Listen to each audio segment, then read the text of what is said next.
Oh snap. Let's get to work.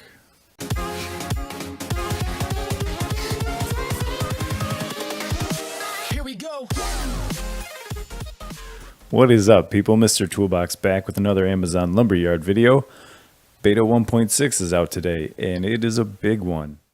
I've said it before, I'll say it again. Watch the game dev blog because this dropped just today. I was lucky enough to actually be paying attention this time, so I caught it, and we're cutting this video early. I'll put a link to the dev blog in the description below. I'll also throw a link to the download and to the release notes in the description. One thing I want to encourage everybody to do is to join the Lumberyard community Slack channel. I'm going to throw a link to the sign up page in the description below. Just started it this week. I want to get as many people in there as we can to start collaborating and communicating and getting kind of real-time questions and answers going back and forth.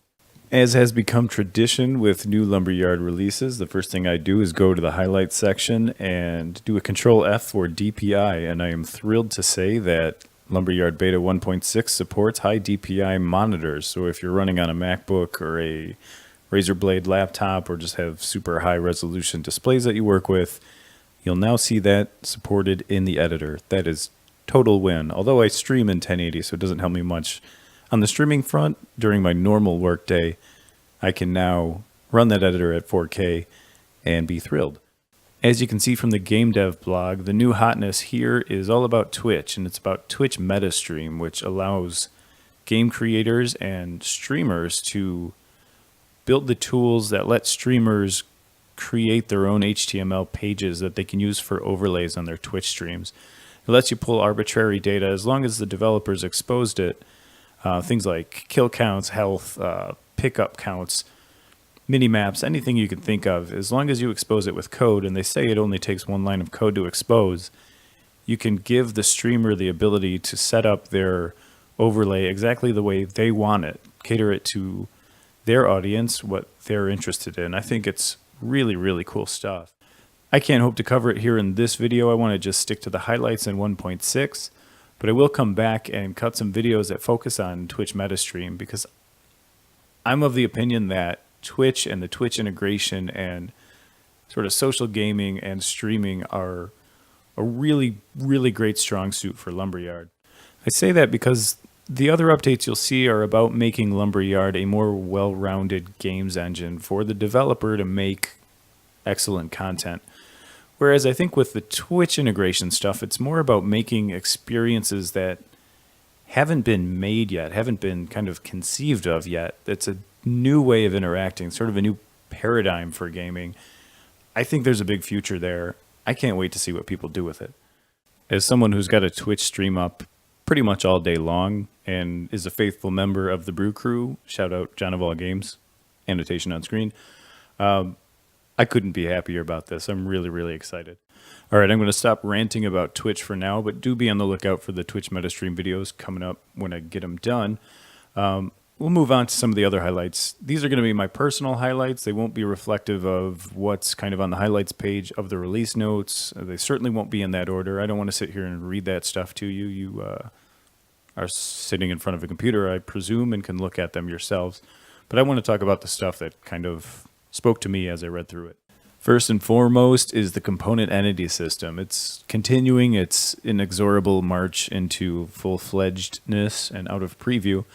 But things like meshes, decals, lights, particles, lens flares, they're all grown up now, so they have all the functionality that you would see in the older Crytek-derived versions of those components. So I'm super excited about that, especially as I'm building this Doom Arena because I kind of need that functionality to do that. So really happy about that. Trigger areas got a bump too. They now have tag filters. So if you have tagged entities roaming through your level, be it characters, AI, whatever, you can selectively activate your trigger areas. Really, really cool. They did lose their target entities, which I think is a good thing. They've been pushed into Lua now. So I've said it before, all signs point to component entity and Lua scripting being kind of where we're going to focus here. I'm loath to abandon Flowgraph. I really do like Flowgraph. I came from Unreal Engine, but Lua scripting is where it's at, so that's what we're going to focus on. And then the last thing in component entity is that the camera now supports VR. There's been a good deal of work done around VR, virtual reality, in general, so I'm excited about that. I do have a Rift DK2 and a Vive on the shelf. I do like developing for those. I've done so with both Unity and Unreal, so getting the tooling in Lumberyard to really do that in earnest is great news. So it's great to see that progress in the component entities. I'm happy about that because I'm just about to start a series of videos about component entities, so good timing, guys. Moving on from there, the FBX importer got a couple of bumps as well. Most notably for me is that you can now apply UV maps onto static meshes as you import them. A UV map, if you're not familiar, is just the process of taking a 2D image. The U and the V are actually the coordinates of that image because X, Y, and Z are taken up in 3D space. You take that 2D image and then you project it onto a 3D mesh in this case. So if you think of maybe a wall, for instance, that's going to be a 3D rectangle type box. And then on top of that, you could lay, say, a brick pattern from an image and map that onto the object. Funny enough, another thing that got an upgrade today was the UI editor and components. I say funny enough because I sat down today to actually create a video about the UI editor. But it got a couple new features like scroll bars and markup in text. You can also now use component entities to load UI canvases, and you can put canvases on 3D meshes in the level. You can interact with them with raycasting, so you could get to a point where you had a screen, for instance, that the player could interact with, and the content on the screen could change with UI canvases. That sounds pretty cool. If you're a mobile person, some improvements there. iOS shaders, OpenGL, ES3, Android N support are now included with Beta 1.6. There's also a new gem that allows for in-app purchasing on both iOS and Android, makes that super simple. Mobile's not really my bag, so I doubt I'll cover it in any of my videos, but it's good to see that Amazon's got mobile developers in mind and is working on making that development experience easier. The version of WY's LTX that's included with Lumberyard got an upgrade. There's apparently a new dashboard that lets you see projects and WY's installs a little bit easier, so I'm excited to check that out. And then there were some updates on the GameLift front as well, so you can now run your dedicated servers on both Windows and Amazon Linux AMIs. The Linux AMIs will be a little bit cheaper to run, so that's good to see. And there's also been some retooling on resource limits, quotas, so you can kind of set a hard cap on the number of sessions and compute resources that a user can consume in a given time period. Pretty nice from a management standpoint. Make sure your AWS bill doesn't explode. And then in the same token, there's now support for multiple Cloud Canvas deployments, so you can, say, have a farm of servers that are running your production code or your stable code, and then aside from that, have maybe a development environment or a beta environment that you can kind of shuffle some users to, or for your dev environment, maybe no users other than your internal ones. So it's nice to have that capability in the engine now, so you can jump between those different environments at will. I get a feeling I'm running kind of long here, but there are two more things I want to point out, and I want to point them out by showing them off. The first is that the Lumberyard 1.6 download is way smaller. They say something like 8.2 gigabytes smaller. That's thanks to the fact that you don't have to download any of the SDKs that you don't need. So if you're not going to compile the editor or your project, you don't have to download anything. That'll save you a ton of space. Even if you're just going to compile your game, you'll still save 2 gigabytes by not downloading all the stuff that you would need to compile the editor. Along those same lines, if you're updating from 1.5 to 1.6, you only have to download the new or updated stuff, so that's going to save you a bunch of space and bandwidth as well. When Beta 1.5 came out, in my eagerness to make a video, I installed it before I started recording. So I figured today what I would do is walk through the installer on video so you can kind of see the new flow.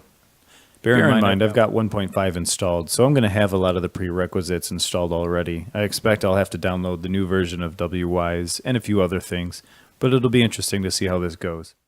So I'm going to launch the installer, and I will see you on the other side, or I'll take a pause if there's anything worth talking about in the middle here.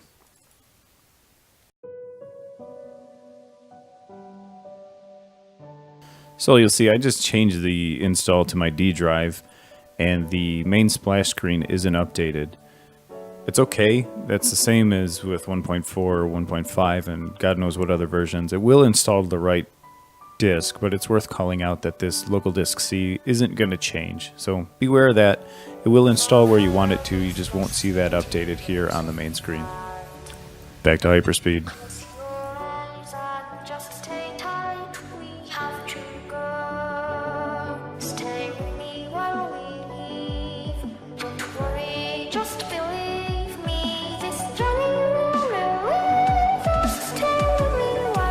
So just about 13 minutes start to finish. I'm going to close the setup. And let's jump into the setup assistant, see what we got here. So we've got some yellow triangles here. Let's take a look and see what they say. Got a green check on get started, install software, Audio Kinetic WWise LTX authoring tool. So I've got an older version installed. It's asking me to install the new one. So I'm going to go ahead and do that. I'll meet you back when it's done.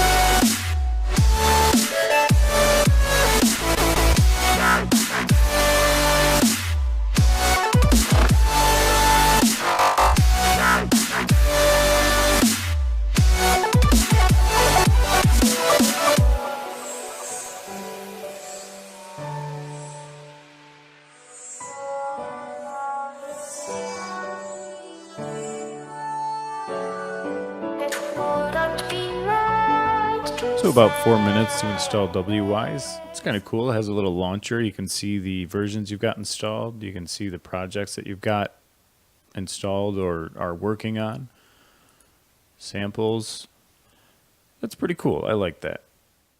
So let's close this up and see if the setup assistant is happy now. Yep, we got a green check here and install software is now green. Let's take a quick peek at the other two. Install optional SDKs. Clang SDK, I don't need it. Not for now anyway. Install plugins, Photoshop CS6. I think I installed Photoshop after I installed Lumberyard last time around. So I'm going to go ahead and do that one as well. That was amazingly simple and it's now installed. Cool, I think I'm good. I'm sad to still not see any Autodesk 2017 products here, but cross our fingers for the next release. So from the perspective of somebody upgrading from 1.5 to 1.6, that's pretty easy, and it's nice that it lets you kind of drive what gets installed when, instead of just dumping it all on you. It kind of asks you to go through and install the things you want or the things that you're going to need. So with all that stuff done, let's jump to the summary. I think we're good with what we have for now, so I'm going to close this up. Last but not least, the particles editor got a big upgrade in Lumberyard Beta 1.5, and in 1.6 there is a new level that really shows that stuff off, and I want to take a look at it live. So I'm going to jump into the project configurator. Make sure I got my samples project selected, and I'm going to launch the editor here.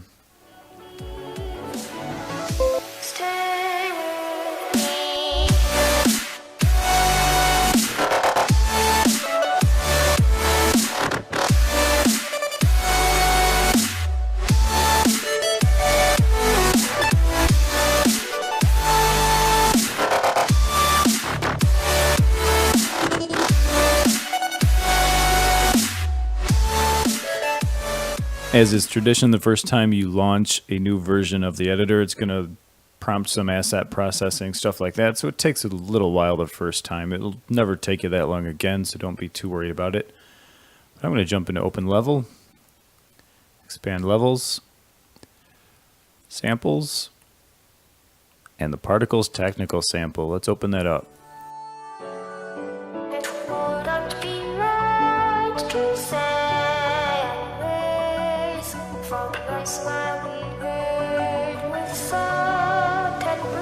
Right off the bat, the first thing that strikes me is the number of component entities on the screen right here. I haven't moved the camera, nothing, but you can see the helpers all around. It's great to see that Amazon is starting to include these in their sample levels so that people can start getting used to the component entity system and stop using the legacy objects.